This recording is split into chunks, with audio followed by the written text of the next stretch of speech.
नमस्कार, मी प्रोफेसर यशराज पारखी, महाराष्ट्र पुण्याहून छत्रपती शिवाजी महाराजांच्या तीनच राजकीय गोष्टी आपल्याला खास करून सांगितल्या जातात. एक म्हणजे अफजल खानाचा कोथळा, दुसरा म्हणजे शाहिस्ते खानाची बोटं आणि आग्र्यावरून सुटका. परंतु छत्रपती शिवाजी महाराज फक्त या तीन राजकीय गोष्टीसाठी मर्यादित आहेत का? तर नाही.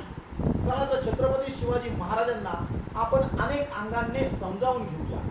आपल्या आईला सती जाण्यापासून रोखणारे सामाजिक क्रांतिकारक म्हणजे छत्रपती शिवाजी महाराज. रयतेच्या भाजीच्या देठालाही हात लावता कामा नये हा आदेश देणारे लोकपालक म्हणजे छत्रपती शिवाजी महाराज. सर्वप्रथम हातामध्ये तलवारी घेण्याबरोबरच पट्टी घेऊन, टेप घेऊन, जमीन मोजून त्याची नोंद करायला सुरू करणारे व्यक्ती, उत्तम प्रशासक म्हणजे छत्रपती शिवाजी महाराज होय.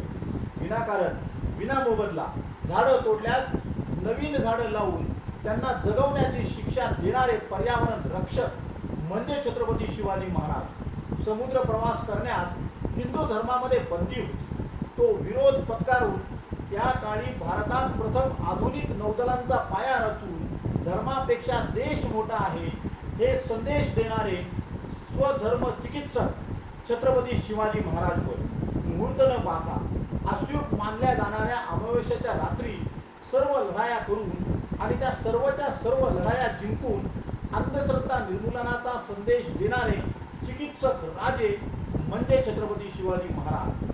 350 वर्षापूर्वी शिवकालीन पाणी साठवण व्यवस्था आजही तितकेच प्रभावी आहे.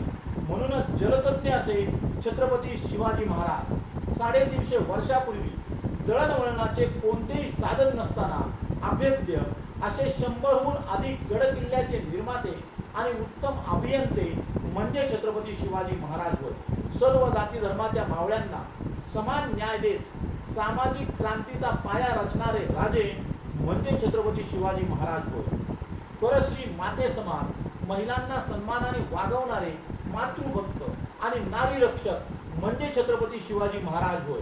खऱ्या अर्थाने ते लोकराजे होते, कारण ते सर्व जाती धर्माच्या पलीकडे जाऊन सुखी जनतेचे स्वप्न पाहत हे त्यांची खरी शिवशाही होती. अशा छत्रपती शिवाजी महाराजांना आपल्याला जनमानसापर्यंत पोहोचवणे आणि जगाच्या कानाकोपऱ्यापर्यंत पोहोचवणे हे अत्यंत गरजेचं आहे. बोलो छत्रपती शिवाजी महाराज की जय. आपण सर्वजण छत्रपती शिवाजी महाराजांचे भक्त आहोत, त्यांना मानणारे व्यक्ती आहोत. तर मी सर्व मावळ्यांना विनंती करतो की कृपया हा व्हिडिओ तुम्ही अधिकाधिक लोकांपर्यंत पोहोचवा. आपला विनीत प्रोफेसर यशराज पारखी. धन्यवाद.